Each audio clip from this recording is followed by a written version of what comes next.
Hi everybody, Jo here again. How are you doing? I hope you're keeping well. How are things going?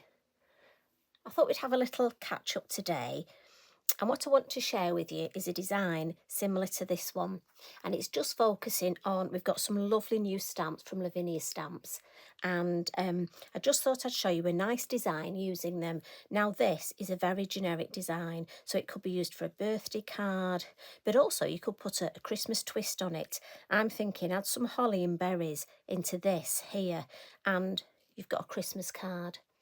And the focus is this gorgeous new little figure. Now let me check. I do believe he is called Pan. It's the hardest thing with these new stamps. I can't wait to use them, and then I have to try and remember the names. But isn't he gorgeous, his little face? Now again, whether he's heading somewhere or heading home, I think he's going home for Christmas. So that's I have to have a little story, don't I? Now, as always, we're going to start. This is a 6x6 card blank. So I've got a piece of multifarious card, and it's 5.5 inches by 5.5 inches. And I've already put my black Sharpie line round because, again, you don't want to see me doing that. And I like to do it at the beginning just so that it's done in readiness. And also, if I was to make a mistake, you know, sometimes when it whizzes, hopefully it shouldn't as long as you put pressure on. But if it did, I could just turn it over and nothing's lost. So I'm going to pop my card over there. And the colour I'm using today is one of the elements. As you know, when I get new ink pads, I like to do a whole card design using that colour, just so I really get to grips with the colour. And this one's Bermuda. And I've got my stencil brush. And we're going to start by making our wreath. And two ways of doing this. I love the acetate circle masks. And you can either use the mask this way to add some ink, and it will give you a smaller wreath, but I'm going to use the innie, the larger circle. And what we're going to do is just get some ink on my brush, and it's a new ink pad this, so it's really, really juicy. It's going to take some off, and I'm going to put the mask in the middle there. And again, I've got my Posca on it, just so I've less chance of losing it. And as always, start on the mask. And I'm just lightly going to flick a little bit of ink and go all the way around just to make a start. And this is where, again, be nice and gentle. You don't want to be heavy-handed with this.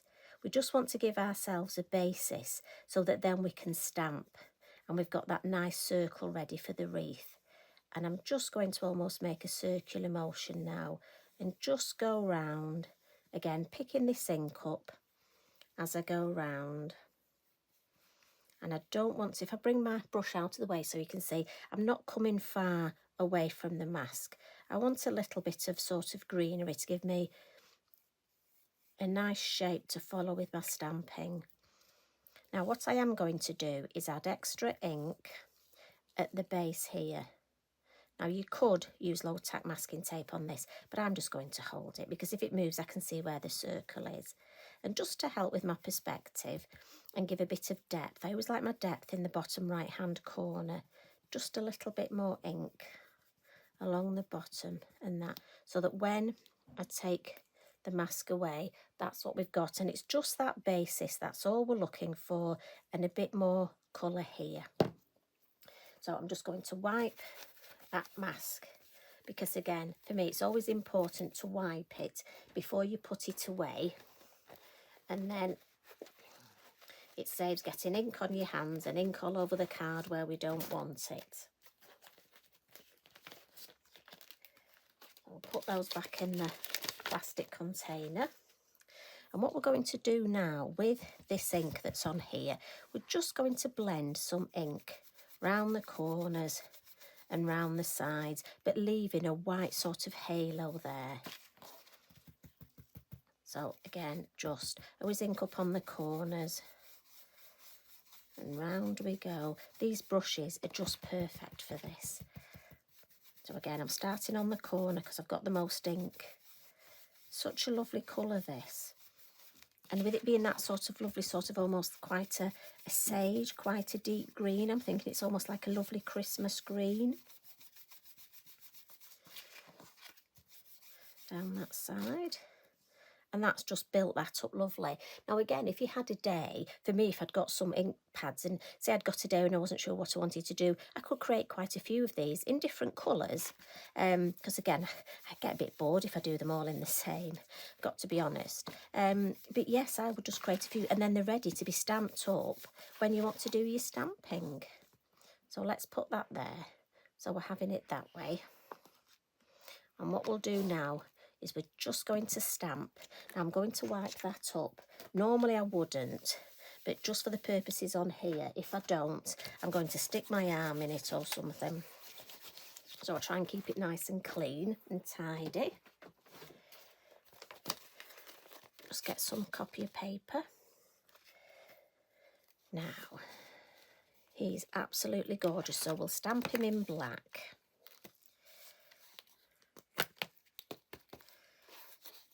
And again, I just want to make sure I get him. He's quite a substantial stamp. So I just want to make sure I get plenty of ink on him. Nice light tap. And obviously I've just got some over here. And then I want to place him. So sorry if my head comes in the way, but I just want to place him right there. And again, because he's a silhouette, just want to give that ink time to soak in. What I love about designs like this is that you can take it to any level you want. Might be you haven't got these stamps yet. I know you lovely ladies that watch in America and Australia, I know it takes a while for the stamps to get over there. But with this design, you could use stamps you've already got. That's what's lovely about such a design.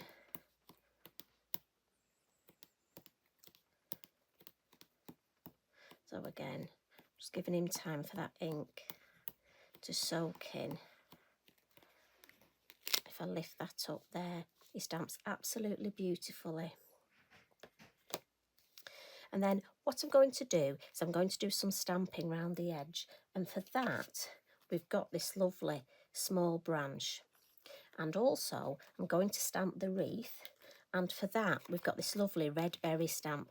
Now, on the red berry, there's a larger stamp, look, and a smaller one. And it's the smaller one that I'm going to use. What I didn't want to do was just obviously use the large one. I have used it, but I think that's obvious that for the wreath. So I thought I'd show you how you can use the small one.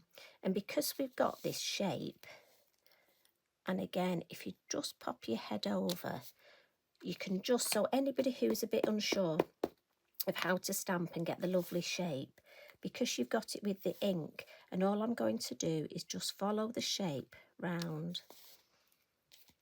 Oh, look, I've got a bit of ink on my block there.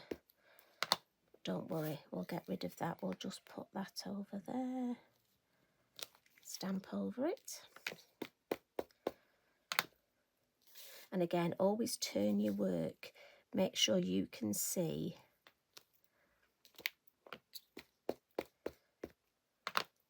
So again, I'm just turning this work.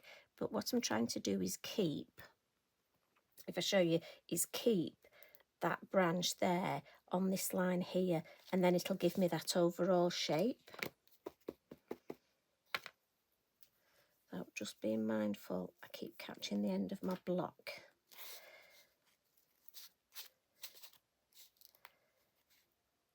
Obviously, you can put your head over so you can look properly. I just don't want you to keep getting the top of my head. And again, you will take your time. But again, I love using little stamps and just seeing how much they can work. These little worker stamps, as we call them.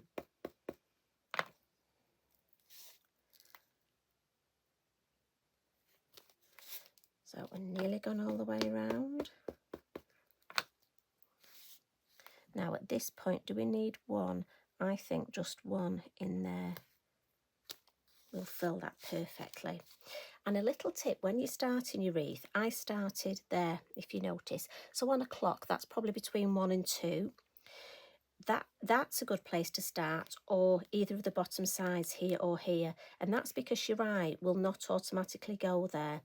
If it wasn't going to join up properly, if you do it at the top, say of the figures on a clock, 12, 3, 6 or 9, your eye will automatically go to those places first. So it's best to start mid them because your eye doesn't go there. So if it doesn't quite add up, join up, and you need to do a little bit more or less stamping, it's more forgiving. So that's a little tip for you. So what we'll do now is bring in this lovely small branch.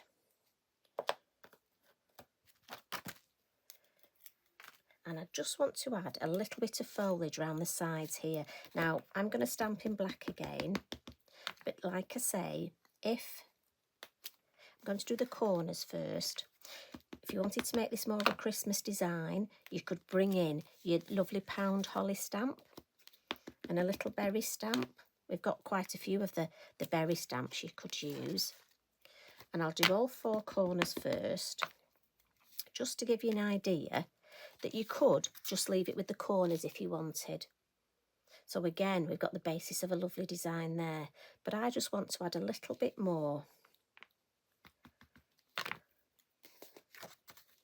Just in between here. And for me, it's these little bits. So I'll do the same. But again, this is one of those stamps that I think is going to be so useful. Another one of those little worker stamps. Now again, I could have done this in green and put tone on tone, but I just liked the idea of that black frame. And I think with Pan being a silhouette, it helps if I've got black somewhere else in my design.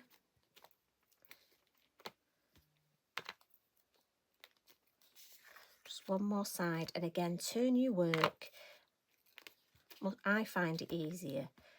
I mean, it might be somebody who can stamp at different angles, but that doesn't compute in my head. There we go. So I'll take that off there. Now what I will do is just turn that over and give that a good blot. Just because I don't want to smudge. Again, your VersaFine Clair, slower drying ink, so give it a good blot. Turn that over. Oh, just thinking while I'm doing my stamping, I'll bring in this beautiful Christmas charms. Now, 3 beautiful Christmas charms, look. One with a star in the middle, a lovely bauble, and this one, which for me is the star of the show. No pun intended.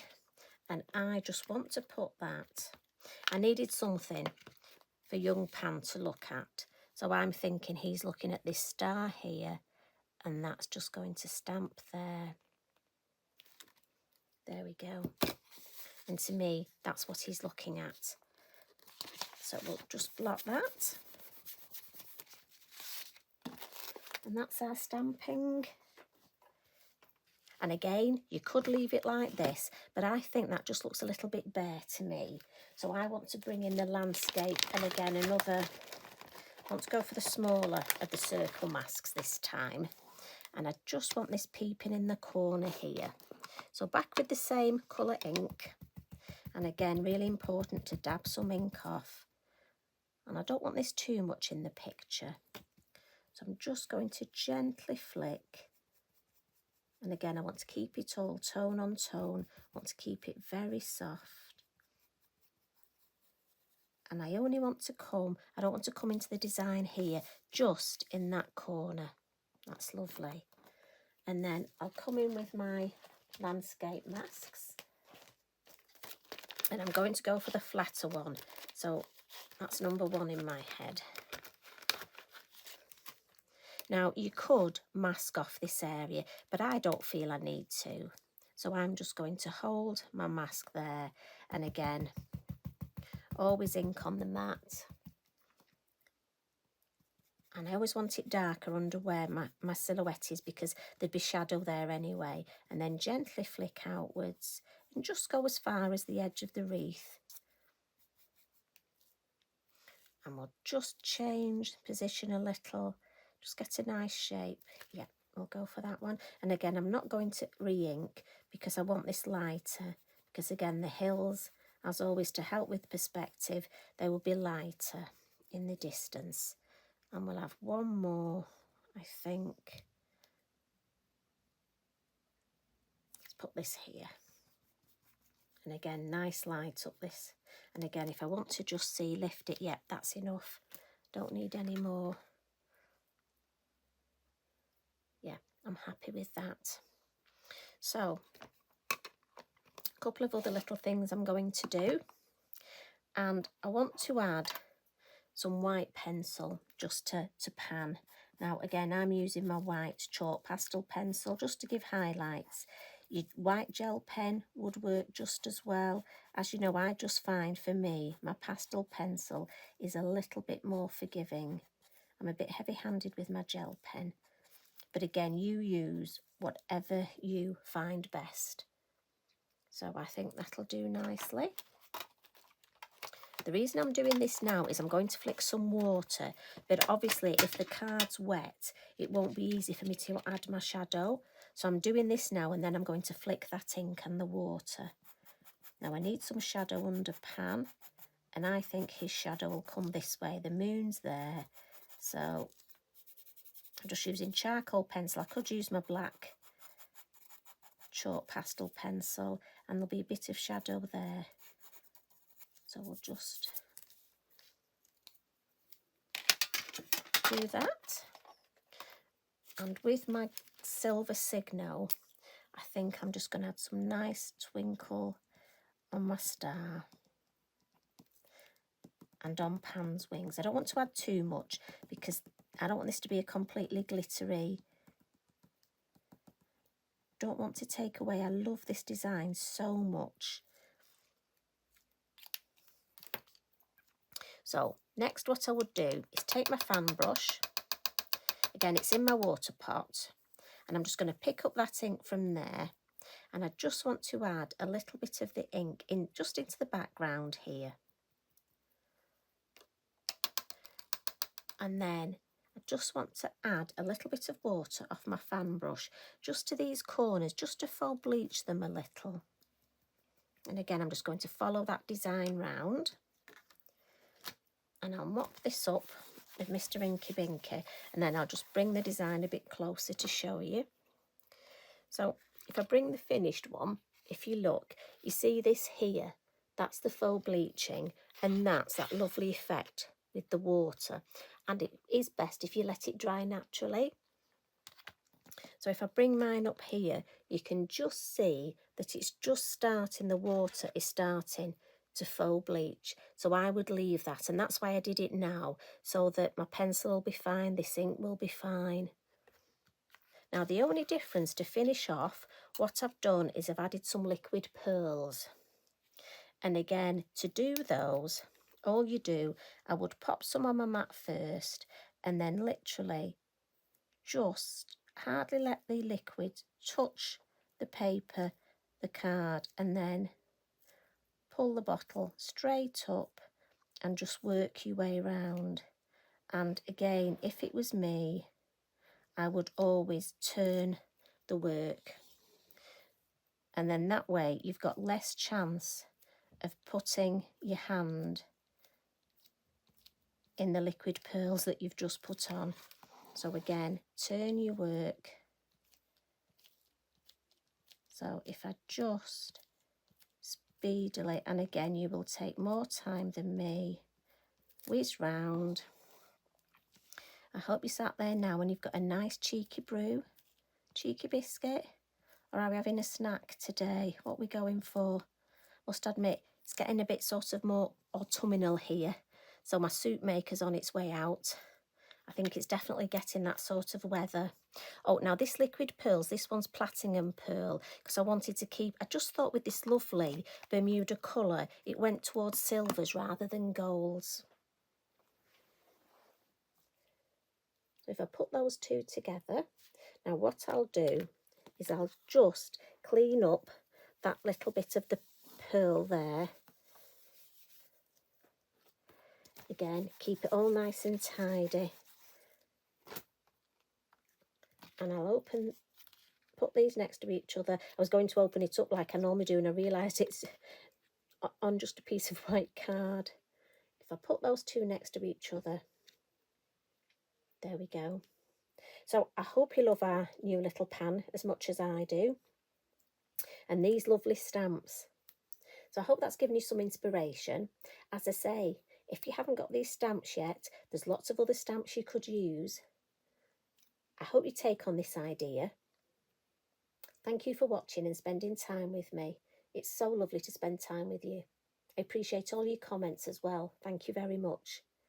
So you take care, everybody. Love and hugs. Bye for now.